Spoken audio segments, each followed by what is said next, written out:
Today's guest on the podcast is a powerlifter, bodybuilder, and influencer, Miss Martha Salaya. Without further ado, let's get into that podcast. First off, I want to thank you for like helping me on this because this is the first. I'm doing like a rebrand sort of, so this is the first episode for sure, and it'll probably like I don't know when people are gonna see this, probably like first week of February. But the what I was telling you off camera, the first thing I wanted to get. Will it pick up phone audio? No, it won't. Okay, so I'm gonna play it right here. Hi, Deandra. It's so nice. I know you're not here, but in spirit, sending you love, and he's a great boyfriend for getting you this video. And bye. But the video initially where I met you at Gentry, when I said, "Can you send a video to my girlfriend?" Yes. I kind of lied. Oh. She wasn't my girlfriend at the time. Oh. Did this make you? Yes. Wow. You're welcome. Yeah, thank you. You're welcome. Wow. Okay, so explain that. Yeah, so I met my girlfriend Deandra a long time ago, but we weren't. It was not, without going too deep. We weren't exactly together. Okay. But we were sort of together. So Yeah, I was like, I might as well say it. Like Yeah. in my head, like we were. It was a weird. Like you hadn't asked the question yet? No, I hadn't. Okay. No. Okay. We were like dating and stuff, but Okay. I hadn't actually asked it yet. So Okay. I went to you and I was like, "Can you make this video for my girlfriend?" And then you made the video and she saw it. Oh, because in the video I did You say said you girlfriend. have the best boyfriend This or is the something. best boyfriend. Yeah. Yes. And okay, I do remember that. And what'd she say? She thought it was really sweet, and then after that we got together officially. She looked at you and she was like, "No, you She- gotta lock it in I now." was like, if Martha knows, Yeah. Martha's calling you my boyfriend. What's stopping you? You know what I'm saying? Yeah, true. Oh, so it was her. It was stopping her. It wasn't It was kind of both of us. Okay, Like it just wasn't the right the time. right time. Okay. Yeah. So, but you guys have been together ever since? Yes, ma'am. Oh, Yeah. I love so that. So like before that, and that was kind of like the hints that I was going for. Okay. But it's all good. The mic. Okay. So, yeah, that was kind of like hints in the timeline. So Yeah. I'm sorry I lied, It's okay. but thank you. Yeah, of course, I got you. Yeah, she's sweet. So yeah. Yeah. Then she said that she knew you from powerlifting in high school, right? So, Yes. So, Yeah. I think that's where a lot of people know me from, like social media, and then like in the RGV. I feel like that's mainly where I like grabbed my following from. Just doing like high school powerlifting, I would post like little old me, like 16, 17-year-old me would post like my lifts, my meet competitions, and I think that's where a lot of like other young girls my age or even like my peers would follow me, and then that's kind of how I started growing a following. So yeah. when did you realize you can like make a following out of it? Because obviously, like I mean, in high school, you're down to meet your like your peers, and then like as you got older, I'm sure you got more of a following. So like, when did that like actually hit you that you can actually have like a bigger thing, to be honest, it kind of still doesn't hit me. I don't like look at social media as, you know, I'm gonna post so I can get followers. It's more so I'm just going to share like my journey with whatever I'm doing. If there's an end goal, then I just love to share the end, like the process to the end goal. So for powerlifting, I would just post just because I thought it was really cool to post, and I was like, I want to be really strong, and I'm strong. Like, let me just post it. So then I would just post, and a couple of my videos would go viral, like back formerly known as Twitter X. I would post my videos on there, and then they would go viral on Twitter. And then I'm like, oh, because I come from like the Twitter era. Like I used to have Twitter back in like 2012. Like if you know, you know. Yeah. Like Twitter back then was like the best. So I originally was on Twitter, and then I would post there just because it was just like, whatever, it's Twitter. And one of my videos went viral on there one time, and I was like, oh, like let me just post it on Instagram, whatever. Yeah. And I would start posting on Instagram, and it kind of had, they wouldn't go viral on like Instagram, but it had the same attraction. People were really impressed, or, you know, so young and lifting like all this weight, and so it would definitely grab attention.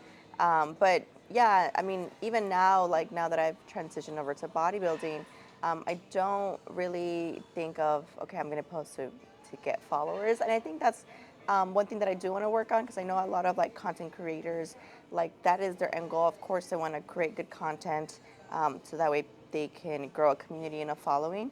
So I definitely feel like I need to work on that. But even now, I've just always been like, I'm just gonna share what I do, and like what I'm working towards, and then whatever happens happens. So yeah. Yes, ma'am.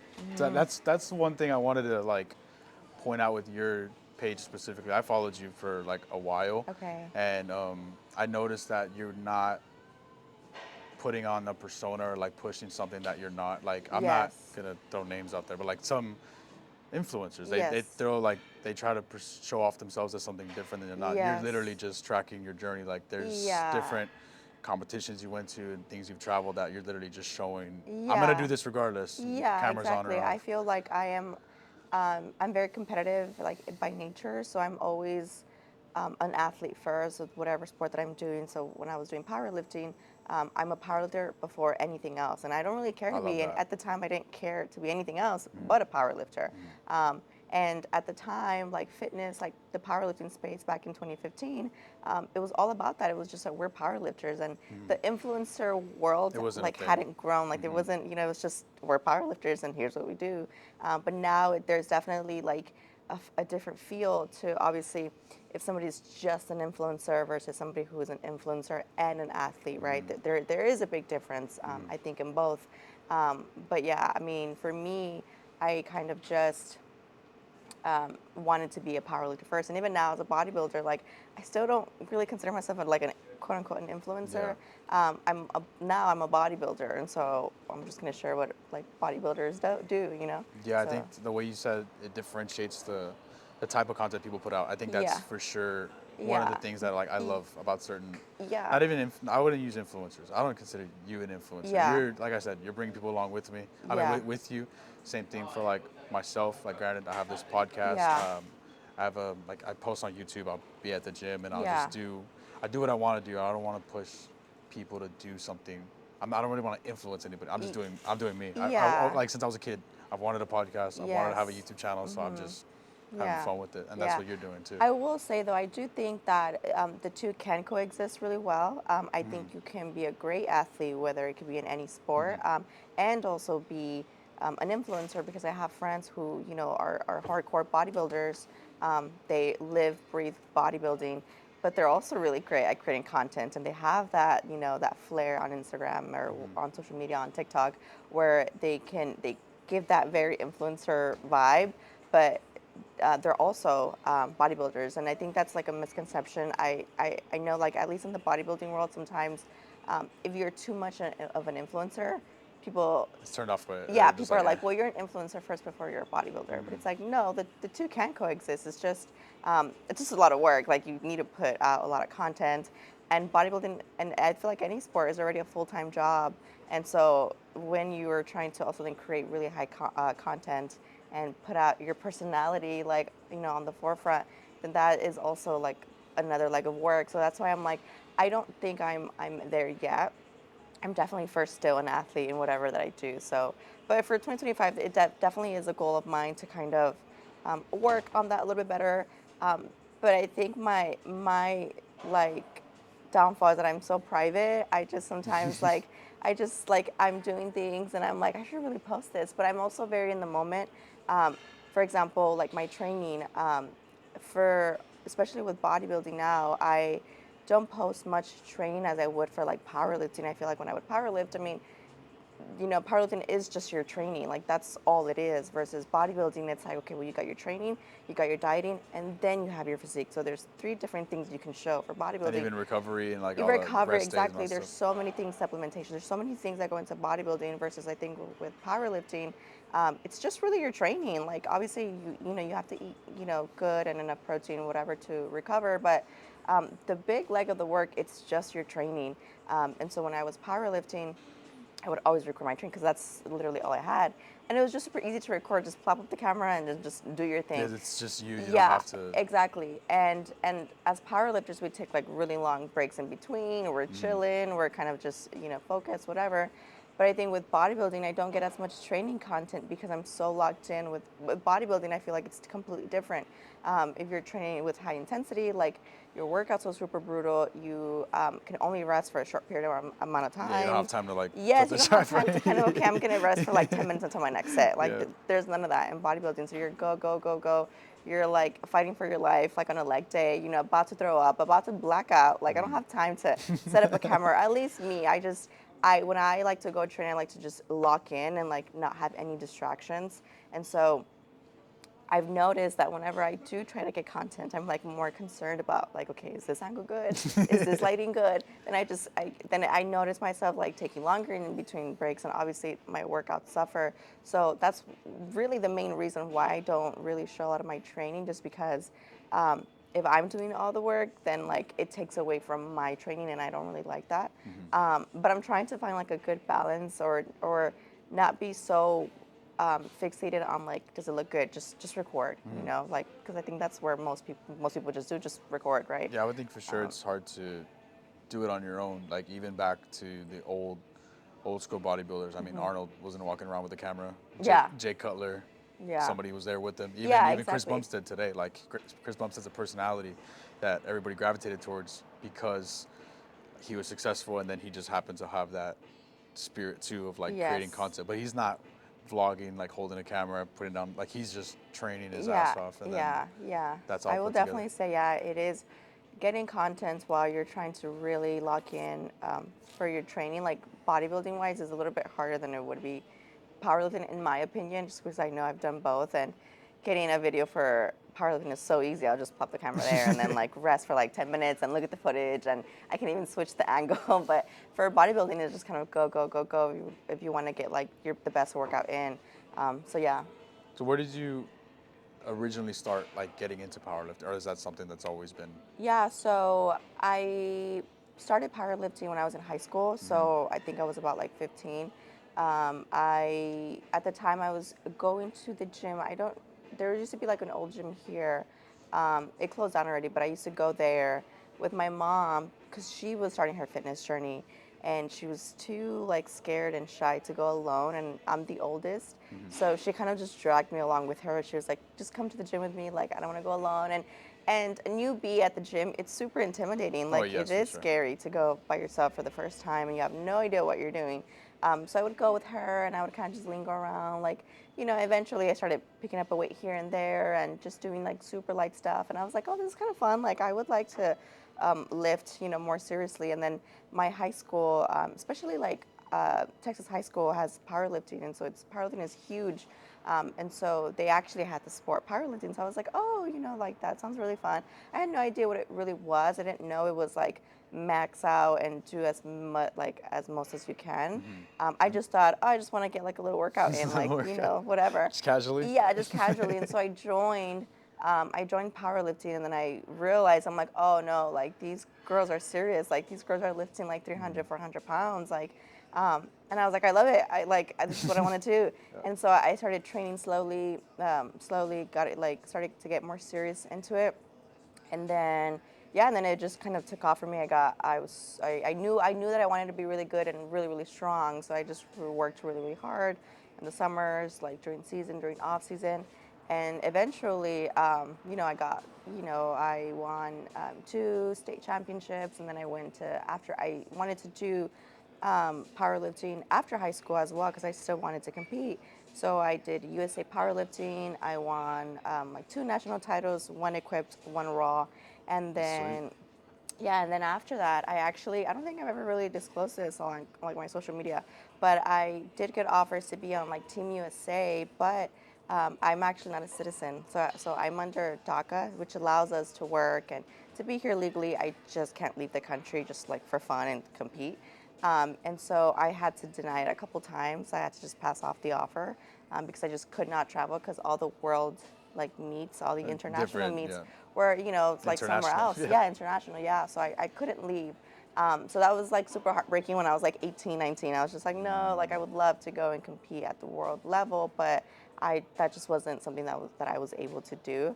But you know, it is what it is, and I still did powerlifting after that. I still competed locally, and still trained, and then yeah. Sweet. So, what was the introduction to like worlds when they were like? How did that look to you when they reached out and were like, "Hey, come with us"? You know? Yeah, so I mean, it was just through an email. Like so, if you win like national meets, then you're probably like some of the best in the nation, right? So then they kind of go through the list of like, basically Team USA just wants to build Team USA, right? And so take it to the internationals and win. So they kind of pick their best, or they pick whoever they think would do really well, and then you just join the team. They set everything Yes, up for everything. you. Get you your equipment, your everything. So it was via email, and I had to kind of secure my spot via email. Like, hey, if you say no, like we're gonna have to go through to somebody else or whatever. So I always had to be like, no, I'm sorry, like I have to pass, like whatever, whatever. And that was that. And I knew for me, like at that point, I just knew I'm like, yeah, like this is something that's probably not, within my reach. And it's Yeah. okay, like it happens. I still love I love powerlifting, and so Yeah. I still wanted to compete, even if I knew going to the world level wasn't going to be something for me. I still enjoy it, so yeah. Yeah, I love that. I love that powerlifting is an individual sport. So there's no, like with like football or basketball. There's no like they would have won if like a bad call Yes, or like like there's no this. relying It's on literally anyone just else. It's you. literally you versus you. Yeah. Yeah. So like at the comps, it's you're shooting for your PR. You're not trying to. You're trying to beat the person next to you, Yeah, it's obviously. a But very it's only individual something. There's sport. only so much you could do Yeah. besides that person. But so what were your PRs like all time, like All raw and time. equipped? Well, equipped, my all time. I feel like every time I say equipped, it feels so ancient. 'Cause I feel like no one does equipped anymore, and it's something that I don't know. I don't follow the powerlifting world as much anymore, but I do think that it has been slowly dying. I don't It think kind of no has. one, I would think yeah, it no kind of one is does. Yeah. rushing to do equipped powerlifting versus like 10 years ago when I was, 15, started, high school powerlifting. I feel like equipped powerlifting was such a big thing. It was like, its own little separate entity from like raw. But now I feel like it's like died off already. But at the time it was 440 squat was my best that I ever squatted. Um, for a bench, it was 225, I think. And then for deadlift, it was 390. And then my raw, like, all-time best was, I'm just gonna say like what I've always lifted. I'm Yeah. not counting meat just because I feel like it's super. Yeah, it's different. Like, Yeah, I'm like, you guys know. yeah. So my all-time best squat, I believe it was a 340, 345, I think. And then my bench was a 225 raw. And then for deadlift was a 374, I think. Yeah. Oh, sweet. So, Yeah, so I got eventually I got at pretty what weight close. cap? If you don't mind me asking. 123. Oh, okay. So I was gonna want to guess. Yeah. So what was that like? What was that transition to bodybuilding? Was like I knew I did minor research because I wanted to talk on the pod, obviously. Yeah. But like I had seen that you did a bodybuilding show a long time ago, right? Like Yeah. years ago, right? Yeah, yeah, When was yeah. that? That was actually in 2016. So Yeah, I was scrolling. I was like, yeah, you're like, huh, yeah. yeah. Yeah, so okay, so in like I was in high school. So I think I had like one, I believe it was my first state championship meet. And then in that, like right after I won, which was like around March, I was like, you know what, I really want to get serious with my diet because I wanted to, um, mainly for powerlifting purposes, like I really want to get even stronger and whatever. So I went to a family friend, he's like a dietitian, a coach, and I was like, hey, like I'm 17, like I just want to get really, really strong, like what do I eat? And he gave me a little meal plan, and we were talking for a little bit, we were chit-chatting, and he said, okay, do this meal plan. At that point my season had ended, so I had like a full year till next year to compete again. So he goes, follow this diet and get back to me, let me know how it goes. And so I followed my diet, did my little cardio, did my little workouts. At that point I wasn't doing powerlifting workouts, I was just doing like more bodybuilding because he gave me even like a workout routine. So I'm like, okay, cool. So I did it, and then I came back to him, and I'm like, okay, well, here's my results. Like I lost, 4 pounds, whatever. And when you're 17, I think you lose anything like really fast. And so he was like, oh wow, like you have good adherence to the meal, whatever. Good job. And then he kind of just brung up the question. He goes, hey, like, have you ever thought about doing bodybuilding? And he was a bodybuilding coach, so he did bodybuilding. He coached people for bodybuilding. And that's why he was like a nutritionist and dietitianist. Is he like well known? I don't think so. He's a very low key guy. He's not even on social Oh, that makes media. sense. Yeah, Yeah, those are the best ones. yeah, and they're very old school. He was like one of Yeah. those old school bodybuilders, right? And so very sweet, very professional person. And I just started, going to him, every week, and he sprung up the question, and I was like, sure, let's do it. Like, I didn't put much thought into it. I'm just like, okay, if you're telling me to do it, sure, why not? Like, I don't have anything to do right now. Like, I just finished my season. Like, I do have some little bit of time to spare. Why not? And so I just jumped on a prep. Like, immediately after that, he goes, okay, this is where this week's out. We're shooting to compete in September. So at this point, it was like around April. We're talking September. And I'm like, okay, cool. Like, yeah, like, let's do it. I had no idea what I was signing up for. I had no idea what a bodybuilding prep like entailed. Usually I think people would do their research. Like, I just literally just did not Nothing. know. Yeah. Yeah. And I was just like, okay, sounds fun. And I had always known about bodybuilding, and I always thought it looked really, really cool, but I didn't, know much of it. And the And bodybuilding scene back then wasn't exactly anywhere near. Like in terms of yeah. popularity, Oh, it's yeah. not. No, I Yeah. mean, it was popular, but I think it was mainly more popular amongst the men. I don't even think classic physique was No, even a thing no. yet. Classic So, was a yeah, 2017, I think it was. I yeah, mean, yeah, yeah. I back. think it was Yeah. maybe barely starting because I think my coach was looking to do in classic physique, and at the time, I think I know right now it's like a thong, but at the time it was the shorts, like The actual yes. shorts. And so it was just coming out, and then for women's bodybuilding, the only thing that you really had was a bikini, which was the most popular category, and then it was figure. So it was There just was yeah, no. there is Yeah. no in between like there is now, and so I did bikini, and I was like 17, weighing around like 120 pounds. I did the prep. I did everything. I loved the prep. I loved being on diet. It was hard, hours of cardio.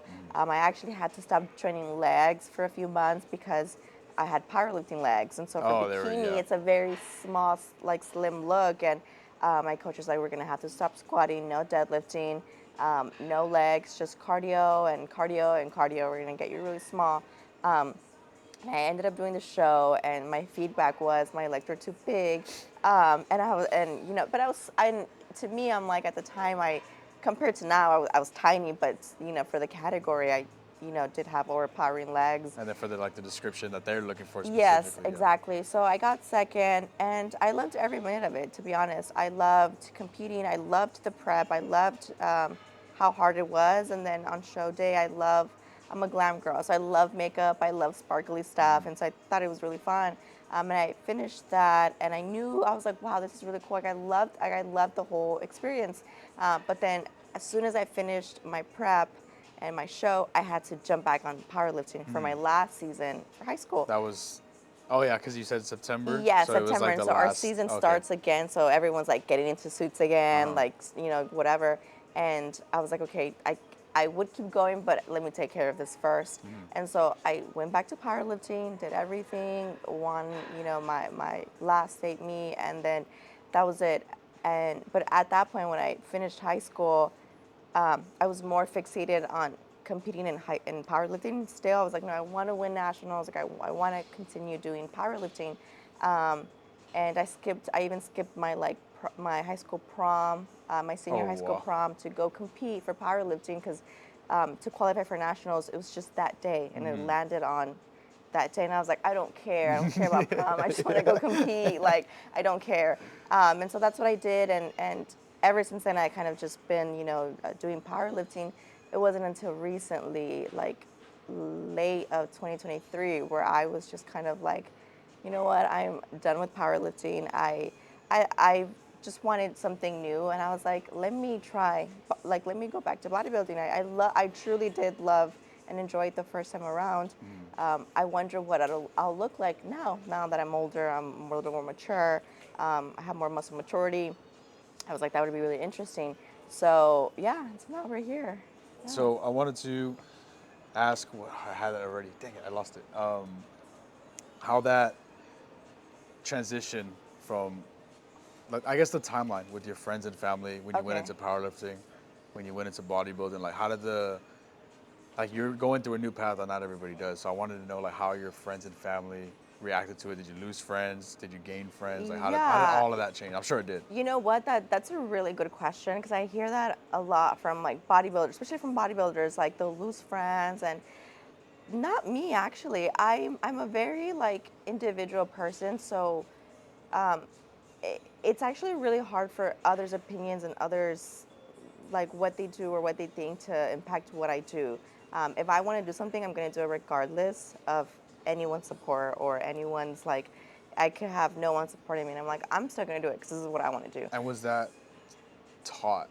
Or like, did you learn that over time? Or like since the beginning, you're like, I'm doing this, Yeah, I go think to it you. has to do with my upbringing. I think like growing up, my mom, not that she wasn't supportive, but she was more so like you're kind of on your own. Like you're on your own if you want to do anything in life, like because you're going to be on your own, you know.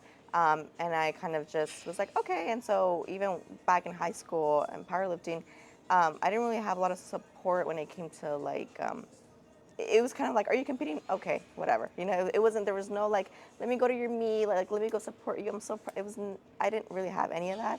But I think that built me up and to be super independent in who I am today. So, you know, it doesn't matter what people think. Like, at least in my close friends or my family, I'm going to do regardless what I want to do. But I will say for now, with my recent transition to bodybuilding, my friends I feel like have stepped up and supported me in ways that I didn't. I guess that I wasn't used to. Um, Like they're there at the comps and they're there yes, at they're there. everything. Like they'll go above and beyond. My Sweet. close friends and my family now. They're really mindful that I'm on prep. So like they won't. You know, I don't mind. I know some bodybuilders. Like if they're on prep, it's like you better not be eating anything around me because I'm on prep. I'm actually the opposite. I don't care.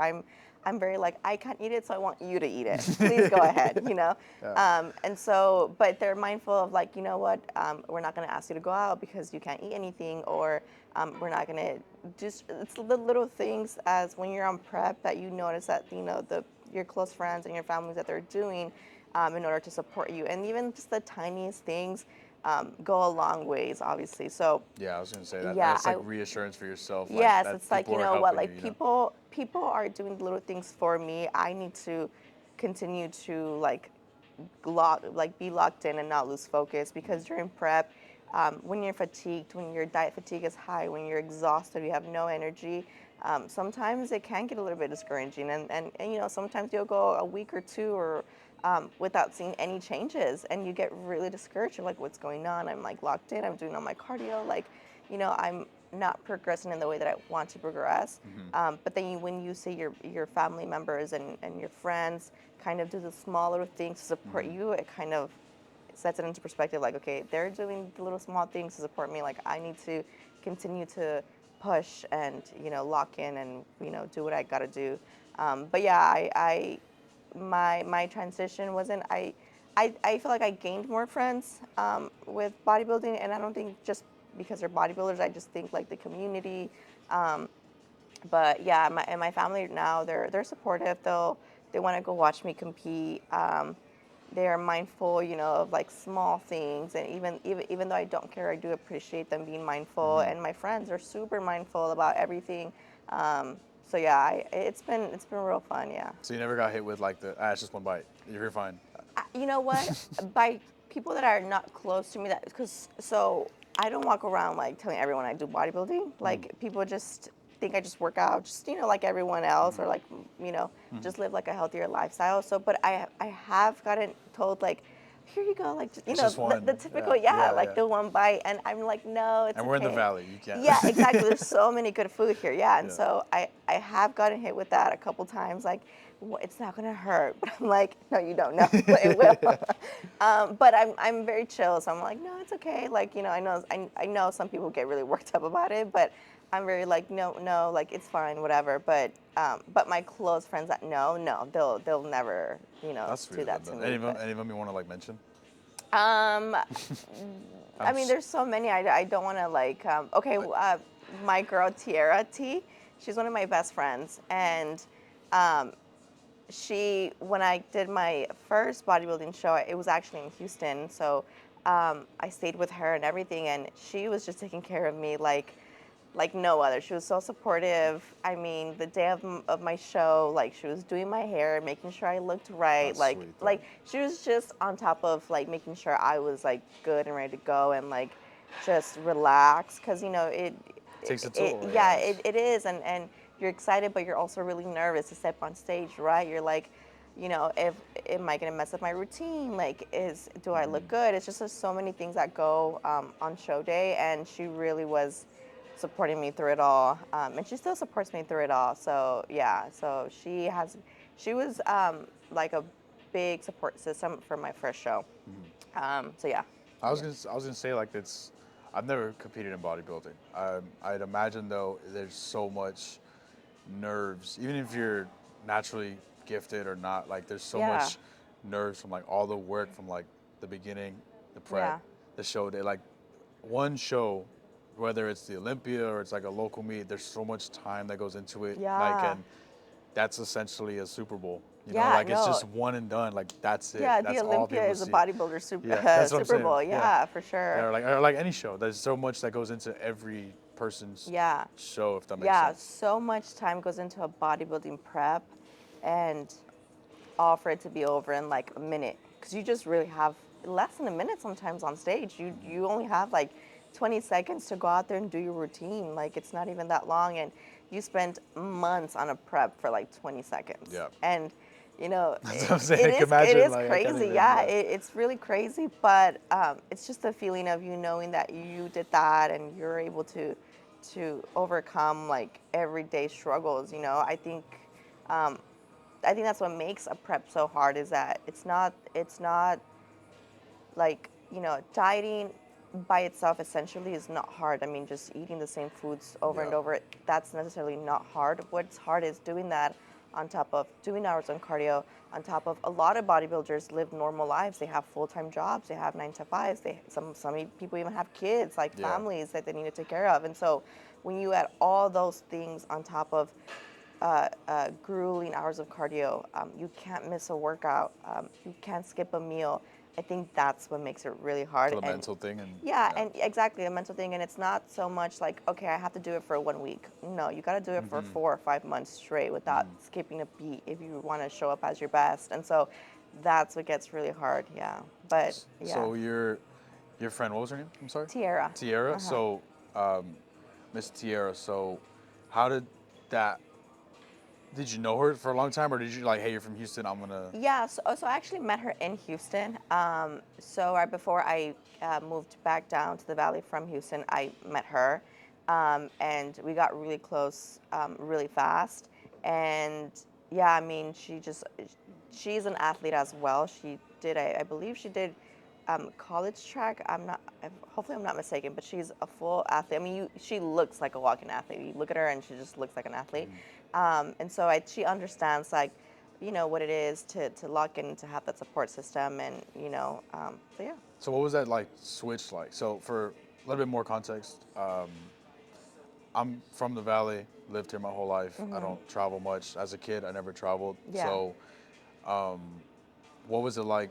I don't know if it was the same for you, but what was it like switching from down here to Houston? Like it's Houston, it's a big city. So like, what was that change like? Yeah, that's a good question. So there is definitely a lot more like diversity. Obviously, a lot more things, a lot like great food places.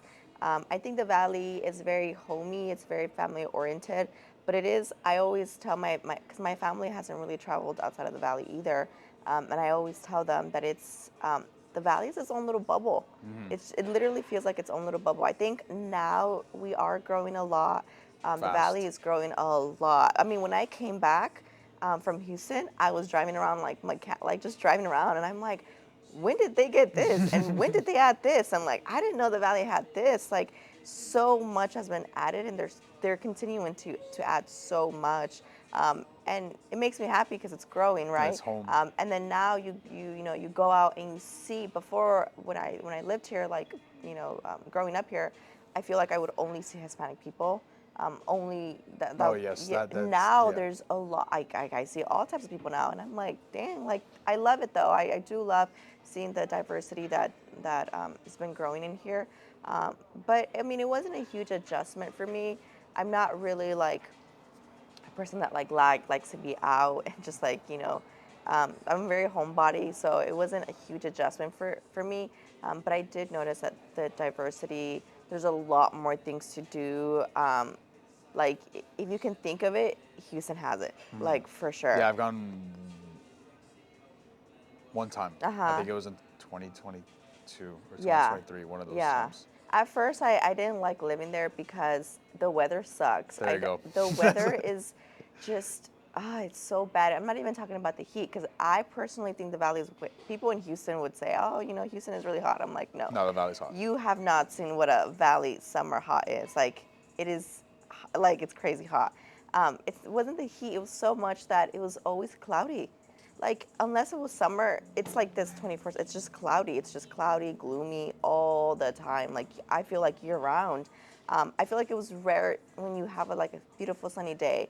And growing up in the valley, there's like every day is a beautiful sunny day. Like every day, Could be mid-January. Yeah, exactly. Yeah, we're in January and it's like a beautiful sunny day. Yeah. So that was the only thing I didn't like about living in Houston. I hate gloomy weather.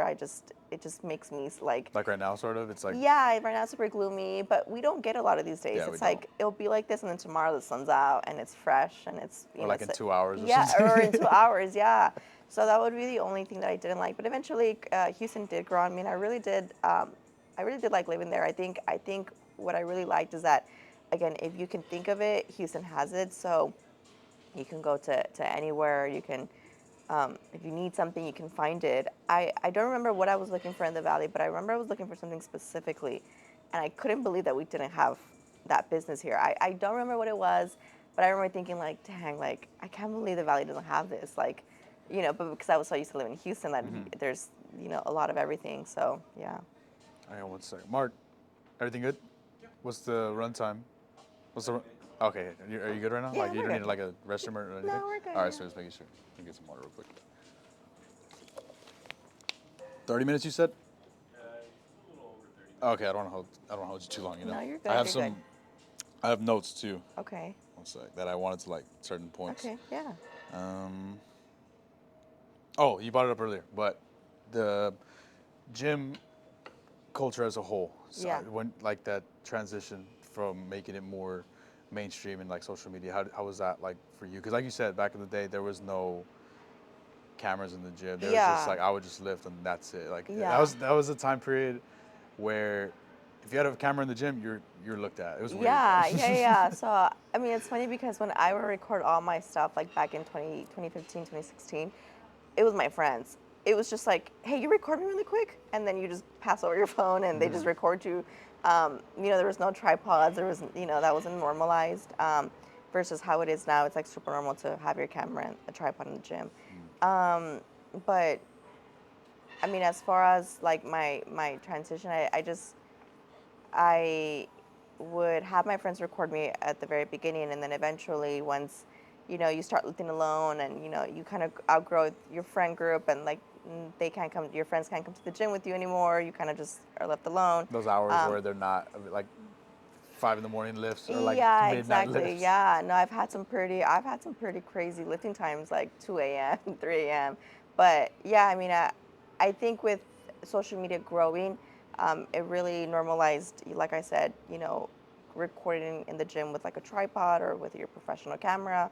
And so when you see other people doing it, it kind of, okay, I'm gonna do it too. Like even though you're a little bit nervous and you're a little bit shy, busting out your whole tripod and your camera at the gym, but I think you kind of just get used to it. So yeah. I feel like for me, what I saw was the shift was COVID. Okay. I think 2020 was when home workouts were like a thing, and then like Okay. celebrities like I think Chris Hemsworth had a thing going on with that.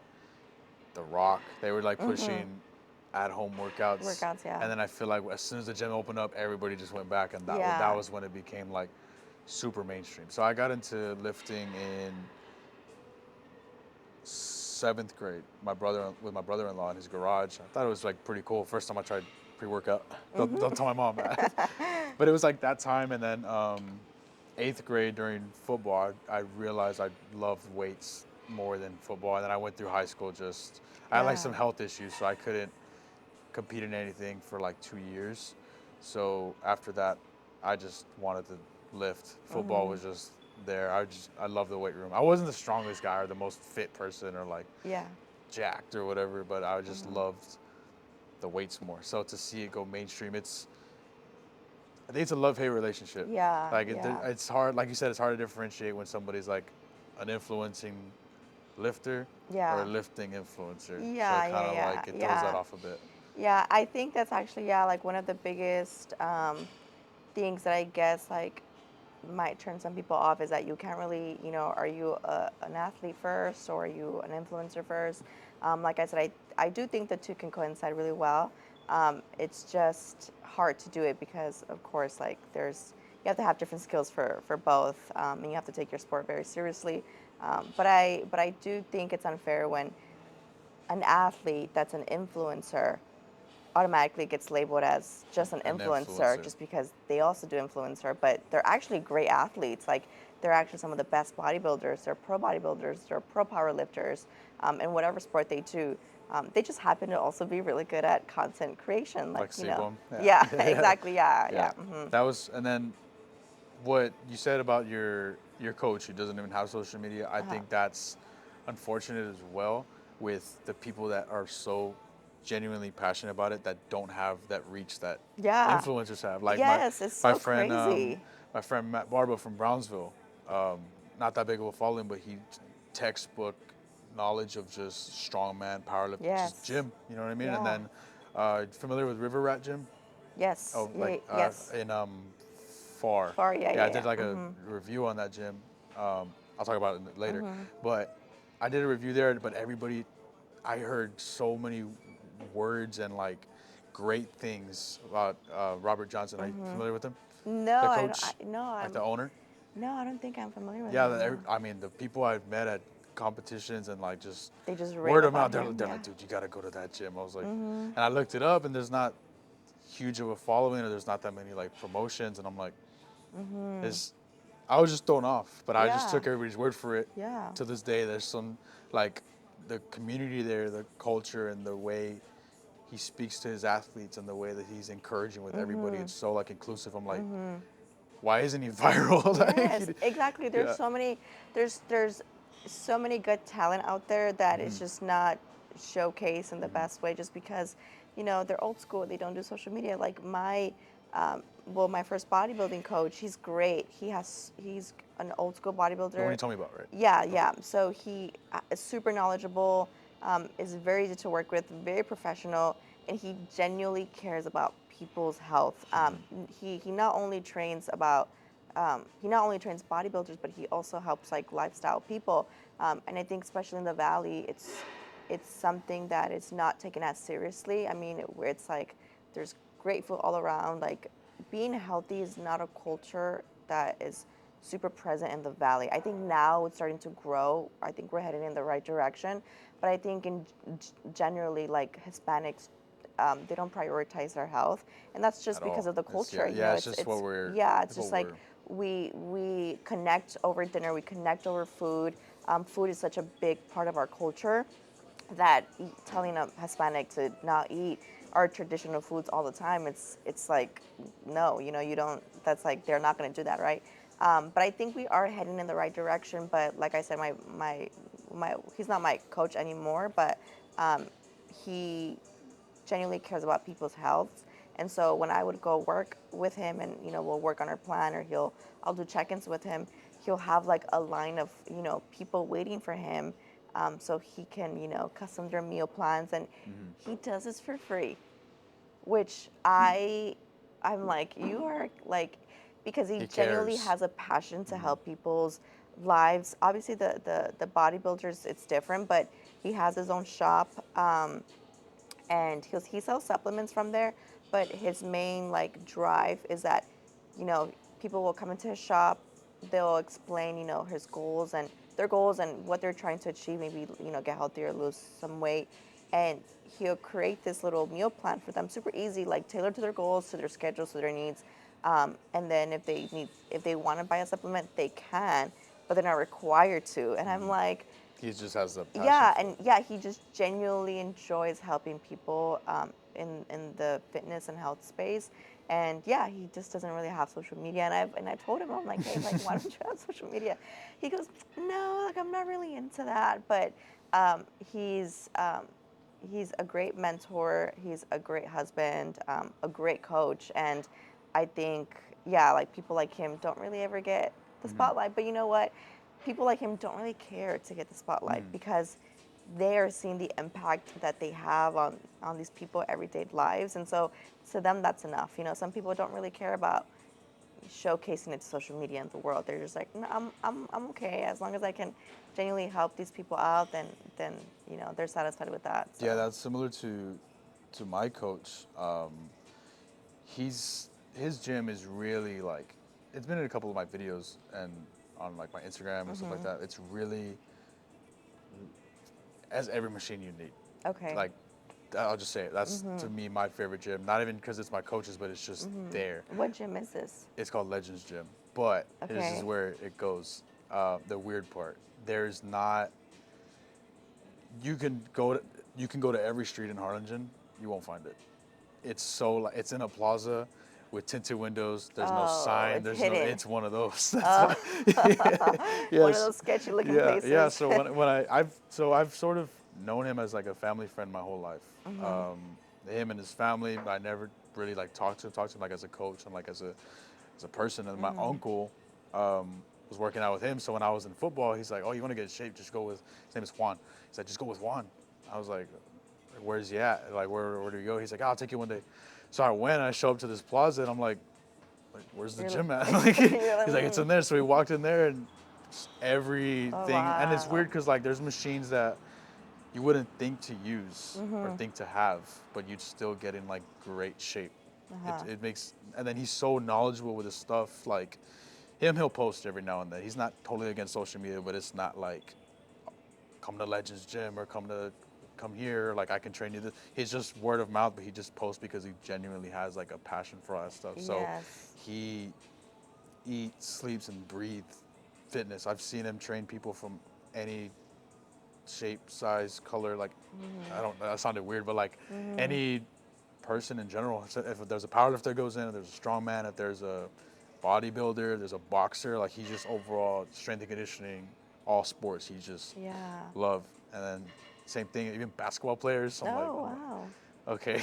You're Like one like, time, there's like, yeah, I want. Somebody told him like, I want to work on my vertical. He's like, okay, do this, this, this. I'm like, yeah, what? yeah. Usually Yeah. those are the best. Like they're like hitting hidden Yeah, gems. yeah. So for sure. it's cool to like see that, like to hear your relation to that because after off camera I'll show you where it's. I'm gatekeeping that gym. Okay. Man. You're like, I'm not gonna I'll show you where plug. it's at. Yeah. But yeah. As in terms of like your coach, you said your first coach, so you're not So with them anymore, or like. not with him anymore. I do have a new bodybuilding coach. His name is Chris, Team Ludacris. So I From just here or Houston? so no. So he's actually based out in Canada, Oh, wow. but he is a really really good coach. He has like over, I think at this point maybe 50 IFBB Pro cards under him. He's taken, I think, like 4 women to the Olympia. And I recently joined the team back in, I want to say October, and it's been great. He's great. He's super knowledgeable. I love him. He's the best. That's sweet. So I'm really excited to see what we're gonna do this year. You know, under his coaching, his guidance. There's nothing wrong with my old coach. I love him. I will forever be grateful for him. He really introduced me to bodybuilding. But I know where I want to go with bodybuilding, and I really want to go pro and maybe one day qualify for the Olympia. And I know that if I want to do that, I need to get somebody who has coached many IFBB pros and taken girls to the Olympia. So I'm like, okay, I need to, see, get really, really serious about bodybuilding. And I would like to have the best coach, guide me there, so yeah. And is Olympia a goal of yours? Yes, Yes and no. So yes, like I think a bodybuilder's dream is to go to the Olympia, but you just never know. I mean, sometimes like life happens, Oh and yeah. I don't like to set things in stone because I feel like it's also like I don't know if it's God's plan, right? Like I think you also have to be super mindful if God wants you there. It's like we can want to be there, but then God might have other plans for you. But yes, like in theory, yes, I would love one day to maybe qualify for the Olympia. Even just qualifying, I think would be so like crazy. But first, I do want to go pro. So that's like my first goal. Like I'm So you do like fixated. mini goals to get Yeah, to that. exactly. Okay. I'm a very goal oriented person, so I need to have a goal to be focused. And I think that's like I think it can be for me a double-edged sword because it helps me lock in, it helps me, get my goals or whatever. But if there's no end goal for me, I don't want to do it. And that's one thing that like for fitness and for going to the gym, I don't know. I'm gonna be very honest. I don't know if I would be so dedicated to the gym if I didn't have a goal. I mean, since I was 15, since I stepped foot into the gym, I've had a goal: powerlifting, meets, winning, and whatever, and going to a national, whatever. And then now that I'm transitioning from powerlifting to bodybuilding, okay, now I have a new goal.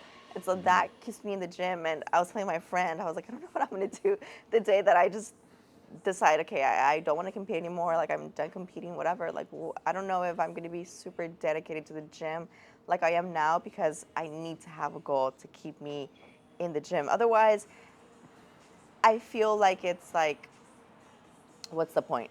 Like, what's the point of training this hard? Like, what is the point of, Just to whatever? stay fit, but Yes, not. exactly, Yeah. right? And it's like, well, no, like, it's your health is also important, right? You Yes. get to be healthy, you get to live a better life, like, for yourself, for your family, for your kids. Health is so important. And I know that, but for me, I'm like, oh, yeah, but I need a goal. Like, I want to do something with it, right? But I also think maybe when that day comes, obviously going to the gym and fitness is a part of just who I am. Like I think that's Yeah. will be in my life regardless if I'm competing or not for the rest of my life. But yeah, I do like to set small goals and then check them off as I go. And so right now my goal is to compete this year and then hopefully maybe um, go pro. If not, then we'll try next year and until we get it. And then once I get that, then work on the next goal. So I yeah. think the sweet thing about the gym that it's, how do I word this? What I love about it so much, there's no end goal. There's no Yeah. way anybody could look in the mirror. I'm fit enough. I'm Exactly. built enough. I'm Yeah. strong And I enough. think, There's no that's that. what keeps you going. Yeah, that's Yeah. sweet. And then I think too, what was worked for me was the range of different things that I've done. So I've competed in powerlifting. The last one I did was December of 2022, Okay. and I mean, life happens right now. Like it's weird. Like I'm in a weird transition of like in between jobs. So I really want to like have a career first and then still compete and still all that stuff. Yes. So like Yes. last year was my first. I did a strongman competition, and then last year too I did a tough mudder, and Okay. then my coach this year wants me to do like a Spartan race. I'm like, Okay. so I'm trying Yeah. different stuff, whatever I love, and I've Yeah. loved every sport I've done. I just Yeah. haven't done bodybuilding. I don't Yeah. think I could do that. Yeah. I mean, Yeah. it's a lot of people say that. A lot of people say I don't, think I could do it. And then they go through a prep and they're like, I love this. It's Yeah. I don't know what it is, but it's something like super cynical about bodybuilding that like you just love. Like I it's would. I yes, think it's I hard. would. I've thought about it, but I haven't done it. And Mhm. I want to. If I want to do it, I want to do it right. And that makes Yes. sense. So that's why, like Yes. I was saying, I want a stable career, so that way I can do that on I guess, on the side, or like Yes. make that its own goal. Yeah, You know what I yeah. mean? That's smart because I think what a lot of people don't realize is that bodybuilding takes up so much time. Like it's actually insane how much being a bodybuilder is having a full-time job. It's like no joke. And when a lot of bodybuilders have full-time jobs. They have, like I said, families, and so um, it, it does make the biggest difference when everything else is in check and then you get to bodybuild in a stress-free environment. Obviously you're still going to have to, go to your job and do your life duties, but it is a lot harder when you're like maybe like in a transitional period where you're trying to get everything stable first, and then on top of that you add a prep on that. Yeah, it's one or the other is going to suffer, and more likely than not, it's going to be the bodybuilding prep, Yeah. Yeah. right? So So right now, I'm in between jobs, but I'm in the process of being a firefighter. but and that's a Oh, super long process. Like I didn't congrats. realize. Thank you. Yes. So I'm looking for maybe a good, it's maybe 8 months Yeah. until, and I have like another test come. I've reviewed it in my last video, but like there's a civil service exam. There's a, if you pass it, then there's a basic agility exam. Okay. I think it's just basic. I did it last weekend, Mhm. not this past Saturday, the one before. It was Mhm. just push-ups, sit-ups, and mile-and-a-half run in like a Okay. certain time and all that stuff. Now it's an agility exam with full equipment, so I have to go through like an obstacle course. After that is background checks. After that's a Oh. medical physical, and then Oh. academy starts. Oh. So I've Oh. Dang. we How got. long is the academy? I'm not. It varies from city to city, but I'm trying for McAllen. I think that Okay. one is 8 months. That's what I was Okay. told, word of mouth. I'm sure it'll Yes. change, or there could be like a shorter Uh time or huh. longer time. But Yeah. I'm in that transition right now. Yeah. So I'm working towards that. But as for everything good, Mark? Oh, you're looking at the camera. What's the run time? Are we good? Time is 55:15. Okay, you're good.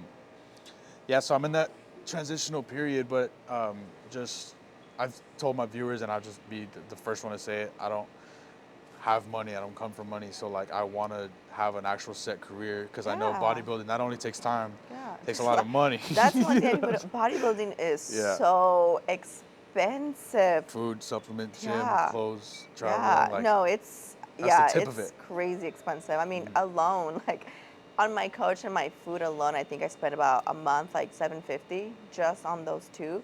I'm not even on a prep or anything. Like then you add supplements, then you add like And bikini, then meat gym. fees, tanning, gym fees. Yeah, like it's super expensive. So I mean, you make a good point. Like, and you know what? Like another thing too that I think social media gets lost is that we have like real lives. Like you Mhm. have like if you want to create a family, if you want to get married, like yes, social media is cool, bodybuilding is cool, but it doesn't matter if like that's not your livelihood. Like Yeah, you it's said, cool. you need to take care of your things first, like Mhm. get everything situated before you do anything else. And I think that gets lost in social media. I think with when you see these influencers making all this money, and some people do make a lot of their income off social media, and that's really cool. But I think it sets the wrong, like a It's just the wrong. wrong idea, I think, because they have a following. Like, the bodybuilding market itself doesn't make that much money. Yeah, Like, they a don't lot of make people were money. complaining about the Olympia prize winning. Like no, that's the show. Like, that's what it's making. That's all they Yeah, can get. So yeah, like, you see these bodybuilders on stage. Some of them walk out with nothing, and they go exactly. and they put so much They put to so get much nothing. to it, Like, you know what yes. I And mean? so, I think, yeah, I think it's super easy to assume that, like, when you see somebody on social media that maybe that's all they do, like Hmm. they only do bodybuilding. But like I said, no, a lot of these top bodybuilders have normal jobs. They take care of, their life duties before, bodybuilding. So, and they make sure that their life duties are in check before every prep. I know bodybuilders who have full-time jobs that they specifically do things off season. They'll work more hours. They'll pick up extra To get shifts on prep, so yeah. that when they're on prep, they don't have to work that extra shift, because when you're on prep, no one wants to work that extra shift. Yeah. So, yeah, it's just all about prioritizing your life first. Like, yeah, social media is cool, bodybuilding is cool, competing is cool, but at the end of the day, what matters is you, your family, people you love, and yeah. Yeah, I think it was Jay Cutler, where his wife worked two full-time jobs so he could do So, that. So yeah. that's just like, and me, like, as just being honest as like a person, and more importantly, like as a man, and like for the future, like I want to have an established career, Yeah. roof over my head, Yeah. eventually wife and kids like one day. Yeah. So Okay. I really want to establish all of that and lay the groundwork for that instead of pursuing this. It'd be cool if I could do social media full time, because I mean, Yeah. this doesn't feel like a setup or anything. I'm talking to you Yes. for an hour. I'm Yes. meeting you. You know what I mean? So I would love to do this full time, Yeah. gym videos and all that stuff. But Yeah. like, it's just reality. I can't. Yeah. I can't. You know what I mean? Yeah. I don't have that ability or that Mhm. those finances or strength to Yeah, like. yeah, yeah. Oh, let me cut everything off for today. Let me just film this. You know what I Yeah, mean? yeah, yeah, yeah. So Yeah, everyone has, a different path, and people do things differently, and you know, you're deciding to, work on other things you have going on, and then this has like a hobby, and if it takes off, great, and if it doesn't, well, you have mhm. your livelihood still. Yeah, it's just been a. I've loved content since like Yeah. 6th grade on my sister's iPad. I was Yeah. making videos from that long ago, so this has Yeah. been fun. So And if you love it, it's like a hobby. Like yeah. this is your hobby. It's just have like I'm not gonna make millions off bodybuilding, but I love it. It's it's my hobby. Yeah, So it's So you did like the conversation you had earlier. It was the perfect transition, but I didn't want to cut you off. Okay, I'm You said sorry. no, you could. You said God's plan, and recently I'm not pulling up screenshots here, but like recently you tweeted about, or is it X tweeted? Yes, X. You X'd about Yes. going to like church and like really digging into your faith, and I wanted to Yes. ask you how has that been for you? Because that's really big to me personally. Like as soon as I saw the tweet or the post, I sent it to my girlfriend. I was like, I cannot wait for this pod. Like this is gonna be Yes. sick. Oh my God, I don't want to get emotional because every time I talk about it, I get like super emotional. But I didn't start getting like, so for context, I didn't grow up in a like church household or religious household at all. Um, I don't even think I went to church until I was like, I don't even remember, like a teen. And was it just like they weren't into it, or were they like atheists, or like were No, they so just not? no, Or? my parents just weren't into religion at all. I mean, my mom believes like in God and Jesus and I mean we're Mexican, like we're Hispanic, like Yeah. there's no way you can be an atheist, right? But You could bully that. yeah, like there's just no way, right? But going to church and praying and just like having God present in your life was not something that ever crossed my parents' mind at all. And obviously it didn't cross our minds because we were, children. But my dad started to go to church when when I was about 15 years old. We were going through a lot at home, and my dad basically, made a promise to God, I will go to church every Sunday if, my family and myself are okay, whatever. And we're okay. And so my dad now has to go fulfill that promise, right? So now he is going to church every Sunday. But at that point, I was 15. I was powerlifting. I had my own little thing going on. I was a teen. And, it's really hard, I think, to get somebody who has never been to church or who just doesn't have God Oh, present yeah. in their life to all of a sudden, let's go to church every Sunday and be actually engaged in church. And so my dad would go, and my dad is like the sweetest man alive. So he wouldn't force us to go to church. He would just be like, do you want to come? And I'd be like, no, like I'm gonna sleep in, like, Yeah. whatever. Or I have to go to the gym, or I have whatever, right? So I would never go. And he would take my younger brother. He was about maybe like 10, no, like 8 or 6. He was younger. So sorry, you said 3 siblings? So I'm Or how actually many? the oldest of 6. Yeah, I knew you're the oldest. There's 6 total. 6, Okay, yeah. so what's the age difference? So literally, we're all 2 years apart. Okay, that's my back family to back, too. two. Yeah, my mine's mom. 3. Yeah, she was booked and busy, but yeah, she was. She had a schedule. Yeah, for real. Yeah, so we're all 2 years apart, Uh-huh. and so when my dad started going to church, my brother was young, so he grew up with like church in his life and a little bit more with God present versus me. I was already 15. I was like doing my own thing. I was a teen. I was like, no, like whatever. I did believe in God, but I didn't prioritize it or want to prioritize it in the moment. And that is how I was up until late 2023. Just lived What time-ish? Like what month? like Because that's my timeline too. like sort of. October, November. Okay, yeah, that's sort of like my That's so timeline. crazy. Yeah. So I was going through some really hard stuff at the time. I was going through some really hard stuff at the time. And again, I think people who grew up with church, I think their first reaction is, let me lean towards God, right? When you don't grow up that way, you're kind of like, well, who do I lean on? So at the time, I was just not close to God. I did not go to church. Like, if I'm being very honest, like God was just not something that like ever crossed my mind. Obviously, if somebody asked me, do you believe in God? I'd be like, yeah, I do. But it never really crossed my mind. Even going to church was never a thing. And so in like late 2023, the reason why I got super like I guess I don't want to say spiritual awakening, but that's literally what That's what it happened. Yeah. means. was because I was going through some, some really hard time. I don't have a relationship with God. I don't like, you know, and there was a time where I knew He had spoken to me. Like I knew it was Him.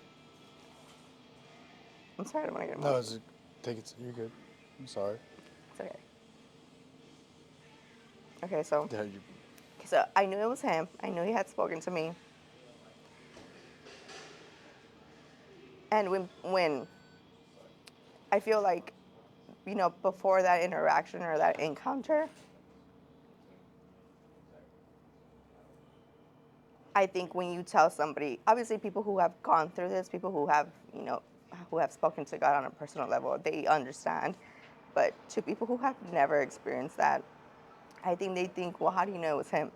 It's such a distinct feeling and such a distinct voice. Like it's really unexplainable. Like really, when the first time that you hear God speak to you on like a deeper level, it's Him. Like there's no questions about it. Like there's no was that my thoughts? Was that me? Not a No. coincidence. Was that? Yes, no, like, and it's so powerful, yet so subtle and calm, but it's Him. And basically that's kind of what I experienced with Him. And to me, I'm like, I don't have a relationship with you. Like, you, I feel like you can only really hear Him and talk to Him.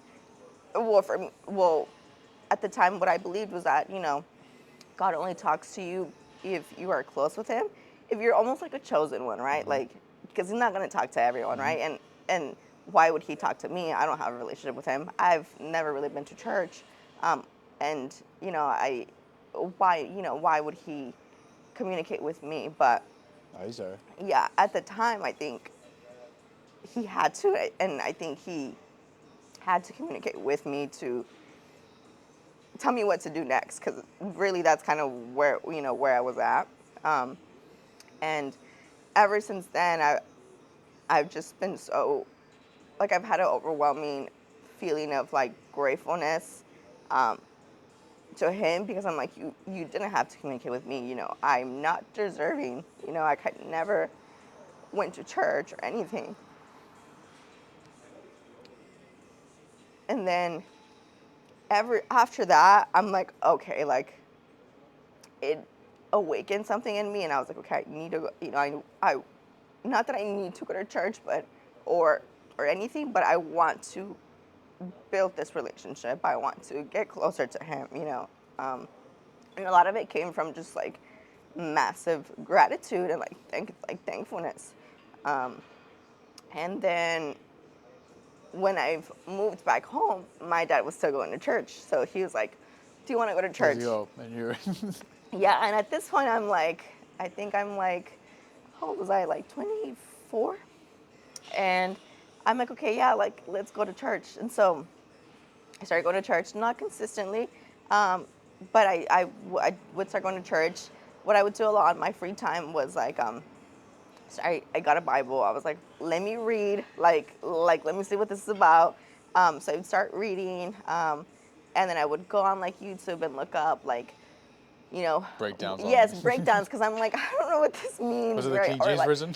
yeah, and I'm like, what, because it's funny Wherewith. because, yeah, like, it's funny because the Bible's, like, when you read the Bible and you kind of get familiarized with the stories, you're like, God really has a sense of humor, huh? Like, you're reading and you're like, It's a being, not a thing. That's what I think yes, is the cool part about. I love that you use the word relationship, not yes, religion.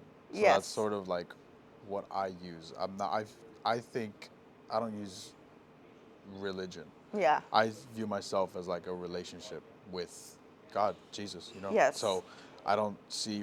I feel like religion is specifically like an order, and like you have to do this, this, this, this. Granted, there's a blueprint for it, but yes, I feel like with relationship, like no relationship's perfect. Like yes, relationship with my girlfriend, relationship with my mom, with my friends, none of them are perfect. So like it's not I'm not using it as like a backup or like something to hold me as like, oh, I'm all right. yeah, Granted, I still make mistakes and we all do, yes, but I just see it as like no Yeah, relationship's no. perfect. So I'm really trying for that, but Yes. I don't want to feel forced to, because I feel like that's where where his love comes in. Yes. Like you're still you're okay. I was Yes. similar in that situation around that time that you said, like October, November 2023. A little bit before that, but like those, I think October 2023 and the months of 2024 in the beginning were just like mentally some of the hardest months I ever had Yeah. mentally. Like I just felt so alone Yeah. within myself. Like I Yeah. had people, and like I have my family and my friends, like I love them all and I cherish Yes. them, but like I just felt so alone within myself.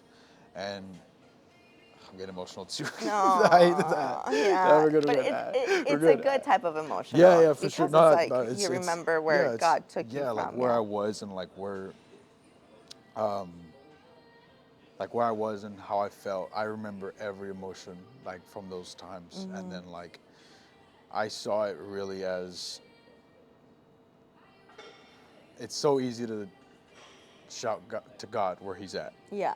but you can't shout to anybody that's next to you at all time. Yeah. That's the way I saw it. Yeah. So I really just built a relationship. So I felt like I had actual people with me, but I felt, I mean, The especially relationship. like at night, like I just Yes. would just stay up, toss Yeah. and turn, just thinking like, what am Yeah. I doing? Yeah. Where am I going? And I Yes. just didn't feel like fulfilled with myself. I Yeah. still don't. Like I Yeah. said, I'm working on the relationship. It's Yes. struggling relationship, Yes. but it's just I read the word, followed it, and not like I said, it's not doing something because the Bible says to do something. Yeah.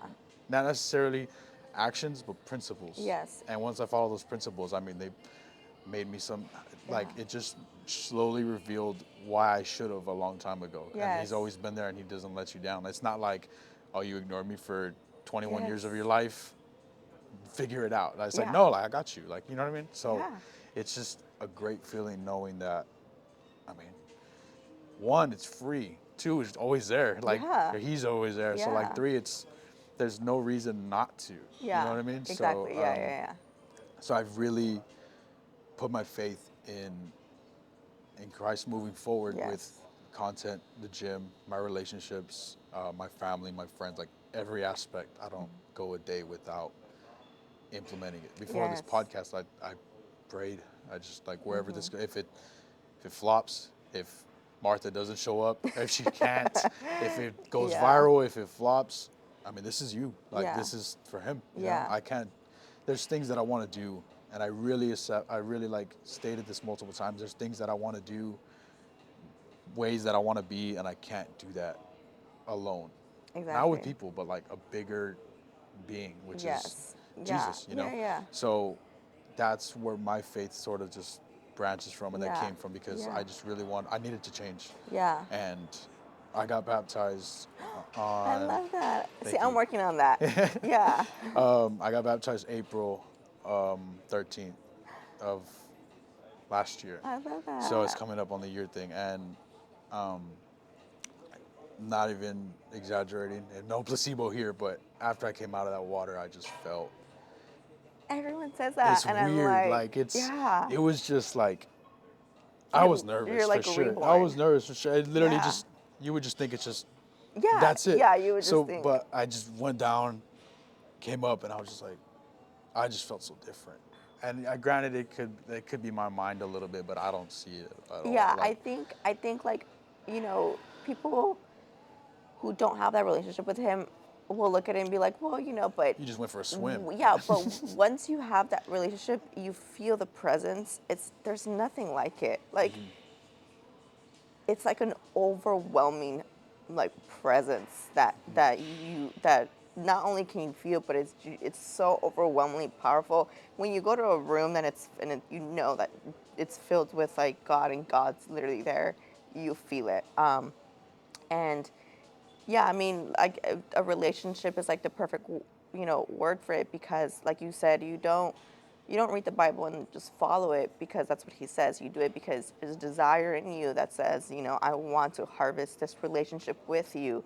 And in order to do that, you've laid out the blueprint for me. So this is literally your work. This is the manual on how to harvest that relationship with you. So He's literally giving us this is how me and you get close. Like, Yeah, you it's know, literally like yeah, it's there. Like it's just there. Yeah. Yeah, and I think you said it really well earlier when it's like, you've ignored me for 23 years of your life, you know, figure it out on your own, and I think that is what I think hit me really hard was that I I ignored him for like years, and then treated him like a neighbor. Like he's there, but yeah, he's he's do there, his but own like, thing. yeah, I know he's there, but Yeah, like, yeah. I don't care to harvest a relationship with him. Yeah. I didn't feel like I needed to, right? And then once you hit like a really low, you know, like a really low point in your life, or just, and not just in your life, but like just emotionally with something that you're struggling, and then you feel that he comes through for you, it's like, okay, like you didn't have to, but you did. And I think that's what gets a lot of people. A lot of people turn, not that, well, sometimes they do turn to him whenever they are going through something and they find out that he's there, that he will literally come through for you, and he won't turn his back on you. And I think that's such a like a powerful, overwhelming feeling that you're like, you got me. So yeah. Yeah, that's like literally unconditional. Yeah. I'm sure you and myself, like I don't know your past, or you don't know mine, but we've done things like I'm pretty sure we regret doing it. It's not like you wouldn't do Yeah, it today. for You know what sure. I mean? Yeah, So for sure. it's horrible, or not horrible. Like Yeah. it's bad to look back on, and like Yeah, it's good knowing that someone. Now I'm not gonna say something, but someone this feeling has like you here and like I got it. It's fine. Like you know what I mean? yes, Like it's like it's there's nothing that you could do.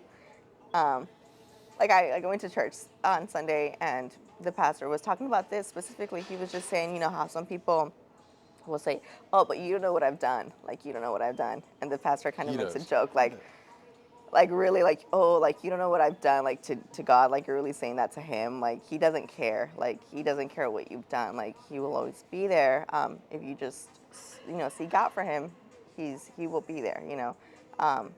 It's like unconditional love. So yeah, I mean, my journey has been, I'm not perfect. I'm not like a super, like I still need to work on something. But yeah, definitely one of my biggest goals for this year is to get closer to church, and like be more involved in the church community and get baptized. So like this past Sunday, I went to like this little service after church, for people who want to. It's called like a growth track. So people who want to be more involved and like grow within their faith and whatever. There's like a class for that, right? So you go to the class, and here are the steps. This is what we can do to kind of help you grow into your faith, right? Aside from coming to service every morning, right? This is the extra steps you can take. So I went. I was like, let me just go. Like I'm kind of impulsive sometimes, so I'll just go. So I'm like, okay, I'm gonna be free at like in the afternoon. Like, let me just go. So I went, and they explained everything to us, the pastor, everything. And at the end, it was like, okay, if you want to be baptized, like let us know, so then we know that you want to get baptized, so we put you on that path, and to what we can do to help you foster your relationship with God and your faith, whatever. And so I was like, okay, like I'm like, okay, should I do it? Like, I don't, am I ready for that? Like, I'm kind of like wrestling within myself, like as I'm sitting there, trying to sign, do I sign or not? Yeah. And I'm like, I'm just gonna sign. Like, what? Like, seriously, what is the worst thing that can happen? Like being baptized. So I'm like, I'm just gonna do it. Like I do really want to grow deeper into my faith. So I do want to take this journey. So I signed up, whatever. And then after service, they have like little snacks for us, like so that way you can kind of linger and start building in the community, right, with everyone else at church. And so I go, right. I meet this teacher. She's a mom. She's there, same thing, trying to also get closer to her faith. Trying to get baptized. So we're there, right. And two older people come up to us. They're from Idaho. So they're just there visiting, and they're also involved with the church. They're just not from here. And they start talking to us, and doing all these things, and mind you, this is a new church that I'm going to now. So I'm new to this church, and I went, and we're talking, and she at the end she says, you know what? She goes, what's so funny? She goes, just yesterday, we were having like, I guess they were having a service, and there were empty chairs like in the service, right? and empty chairs in the room where, like, I guess you go and like for the class, for the growth class, Yeah. like there was empty chairs, right? She says that everyone in the room, she goes, we all prayed over the empty chairs. She goes, we prayed that you would come and you would come into the growth factor class, and you know, and the Like you day of the class. specifically. Well, yeah, she was telling me. So in the class, right, there's a bunch of chairs and they were all filled. Like when I went, they were all, it was like a booked class, right? And meaning there's a lot of people who wanted to get baptized and grow into their faith. So after, she goes, all these chairs were empty like last week, but we all prayed over the empty chairs. Like everyone was assigned a chair and we all prayed over an empty chair. And then she looks at both of us and she goes, somebody prayed for your empty chair. Like that's why you're here. And I was like, I literally looked at her and I was like, don't tell me that, because I would literally cry right now. And she was like, they were super sweet, but just like little things like that. Like, because like I said earlier, like I really just went to the class, like almost like on an impulse. It was just like, okay, like let me just go. You know, there was something that was telling me to go. It wasn't planned. Like that matter of fact, that day when I woke up, I had no idea I was going to go to this growth factor class. But I went to the service in the morning, and I was so moved by it. And I was like, you know what? Let me actually see what the growth class is all about. And so that's when I went. And you know, the lady was like, you know, somebody prayed over your empty chair, so like that's why you're here. And I was like, oh my God, that is so sweet. But it's like little things like that that lets you know that he's there, you know, and he And keeps it you in works. mind. It's prayers. Yeah. Like it's not just words coming from your mouth. It's like you pray, you're actually like submitting a thought and like you're asking for Yeah. help. You know, Yeah. that's why like it's I never saw it this way until my pastor told me. But when you pray, like there's a reason you get on your knees. You're literally submitting yourself to like ask Yes. to help. That's like the humble. Like you can Yeah. be, I mean, a billionaire. You can have X, Y, Z.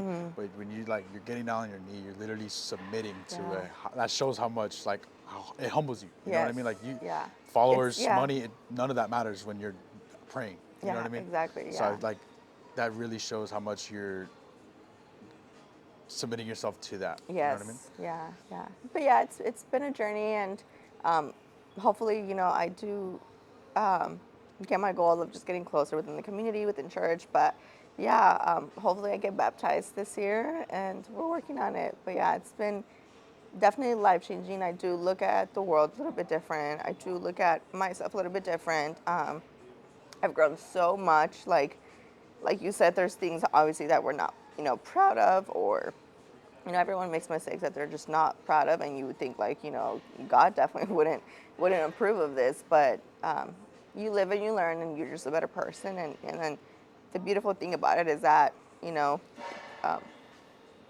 people around you, your family, your loved ones, are also the ones that benefit from this. You know, you're able to show up as a better version of yourself to them. You know, in new relationships, you're also able to show up as like a better version of yourself.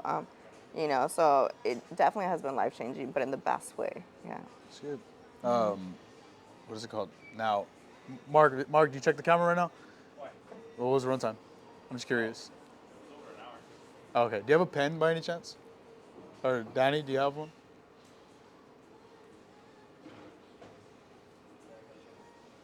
Are you okay? I'm The way fine. you No, ended- I'm fine. You got I'm fine. emotional. I'm I chilling. felt No, it's bad. I was okay. like, oh, what did I do? No, it's okay. It's a No, great but emotional. it's Yeah. like a good emotional. Like, you know. Pen, please. Yeah. Yeah, it's a good emotional. Like for sure, that would.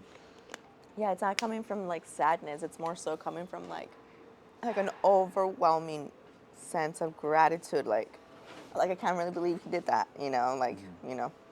So that's why I get so emotional. Yeah. Thank you for sharing that, Of honestly. course. But we have. You don't have a pen, Mark? Danny? Pencil will work. Is it? I'm gonna have to ask this. Is it sharpened?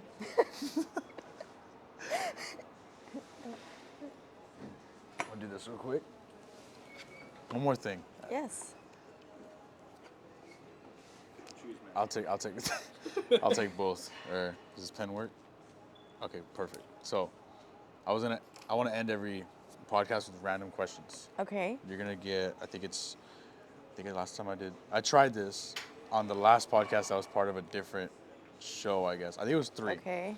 So it's a book for the camera. It's 2,000 questions about me. My girlfriend got it for me. So Oh, tell me when to stop. stop. Now tell me when to stop. Stop. What 3 wishes would you grant the world? Oh, wow. Dang. I didn't know it would get there. That's pretty deep. Okay. I can give you like short answer. There's only like a little bit of space. 3 So, wishes. yeah. The world. Okay. Yes, ma'am. Well, number one, for sure, I would hope that just the world in general seeks God more. I think, globally, politically, we are just in such turmoil all around the world. I mean, the fires just happened in LA, just devastating, super sad for those people. Yeah, so I just think the world just needs to seek God more. I think myself, everyone. So yeah, that would be one. Number two,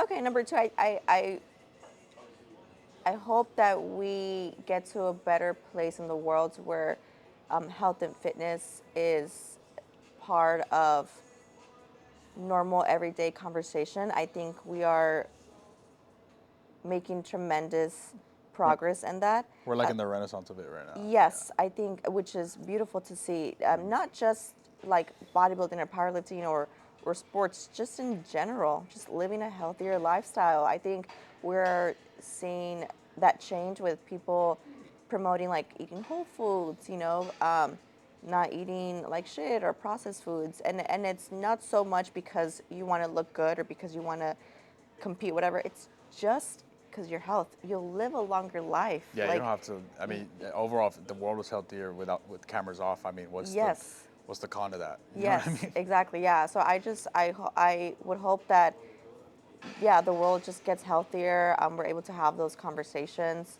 and not just people, but like even our governments, like, our government is totally okay with, giving us the worst of the worst, like these chemicals and these foods that, are clinically proven that they induce cancer, they cause cancer, they cause so Diseases and many yeah. issues. I mean, even the topic of like Ozempic, right? It's such a hot topic because, people say, oh, well, it's a medication weight loss that, um, celebrities or people just use to shed a couple pounds off. But the reality is that other people benefit. Your obese people who are struggling with obesity, with Who need it. food eating disorders, yeah, food relationship, who actually depend on this medication. So I think shifting those conversations to, okay, yeah, like not just the celebrities, but there's actually people whose livelihood depends on these medications.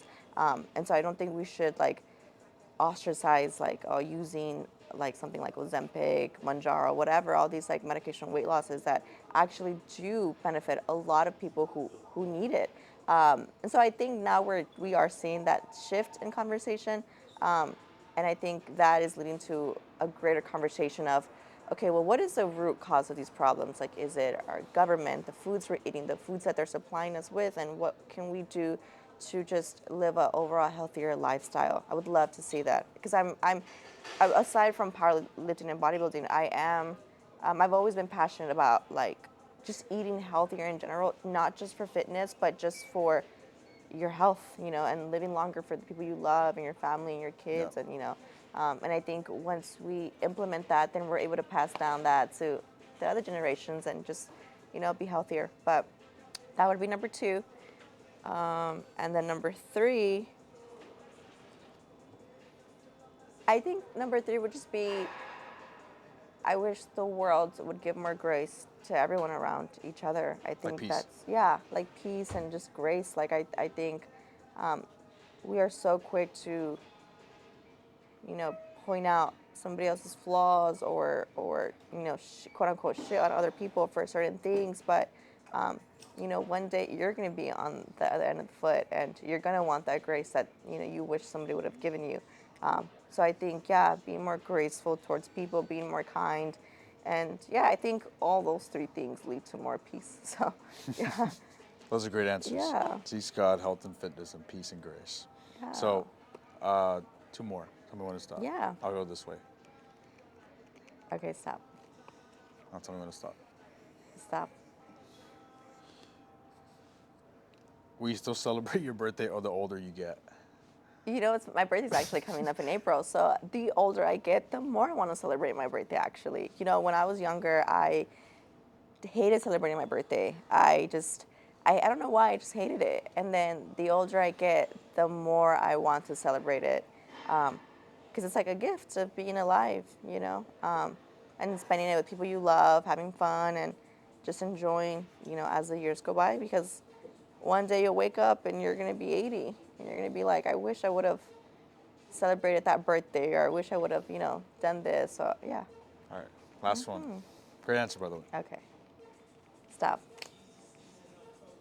Stop. Are you usually on time for things or are you late? For context, I was like, what, like 40 minutes late? Yeah, I think it was like 40 minutes late, but I had a reason. I had a good reason. Something came up, but we all were. You're good. I mean, no, you know what? It says usually. This could be specific. Usually. This time was specific. Okay. So usually. Usually. So, You know what? so tomorrow, if I'm like, Martha, I'm gonna work out at Top Gym at 10. You should join. And you're like, yeah, sure. What time? Oh, are you I'm there? not getting here at 10. No, I'm Like today. I'm working on it, you know, but Yeah. if I'm not late, I'm always rushing. So like I maybe I won't be late. Maybe I'll get somewhere right on time, but I am hauling ass Oh, to so get you're there. like, that's kind of late. Late, yeah. Yeah, I guess yeah. I'm always late. Yeah, I can't be those people who is just like, I'm not late. I haul ass. I'm gonna put that as the answer. yes, I'm not late, but I'm hauling ass not to be late. Yeah, because you know what? I've gotten better at it. I definitely feel like I've gotten way better at it because I used to be chronically late for everything. I think it's such a. I mean, I don't think people mind too much, like if they know you, but I think it definitely is not like a good trait to have if you're like meeting people or I don't like to have people waiting. So in that sense, I feel like I have gotten way better at it. But yeah, but if I show up somewhere on time, just know that I was hauling ass Yeah, to I get mean, there I'm the on exact same way. time. Because I time stuff with what I'm used to. So in my head, I'm like, Top Gym's 26 minutes away. Yeah. I take 7 minutes to get ready, or like 7 minutes to change. Yeah. 12 minutes. I try to do Yes, that, and then yeah. if 1 minute is off, I'm like, oh shit. Yes. So I do the same thing. I'm like, okay, it takes me 1 hour to do my makeup. Okay, it takes me 30 minutes to like figure out what I'm gonna wear.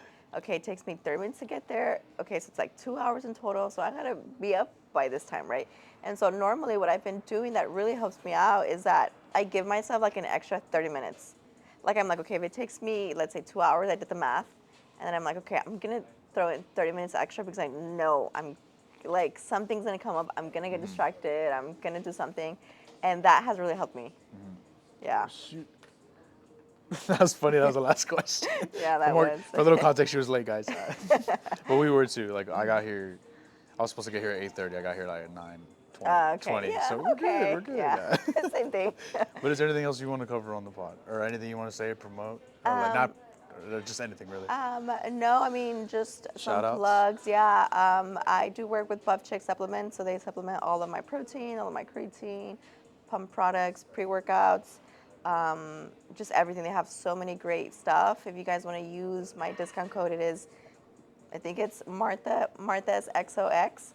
So you just buy whatever you like. It's also, if you do follow me, it's also like linked on my page.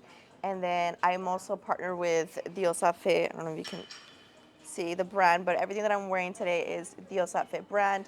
It is Latina owned, woman owned, and she is based out of Miami. But all of the pieces are so beautiful. They snatch up so good. And every girl that I know, I put them on and they love it. So the girls love it. I do have a code on that one as well. It's going to be Martha, Martha. What else?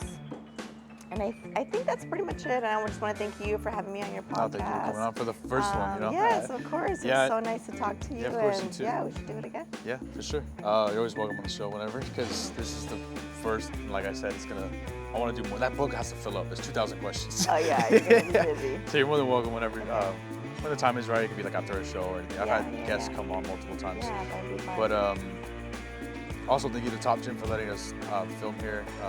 If you're not familiar with Top Gym, I have a video or reviewed it all. It's gonna be showing up on the screen right now, and the link's gonna be. I never know which way it is. Yeah, both ways.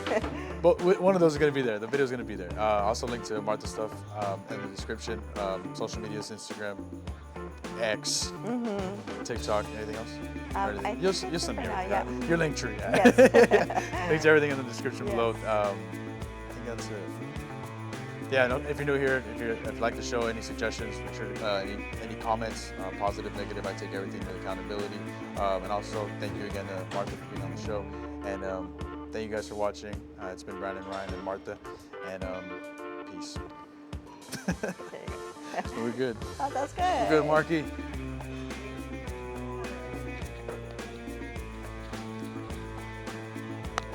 How was that? That was good. That was fun. Yeah, that was a really.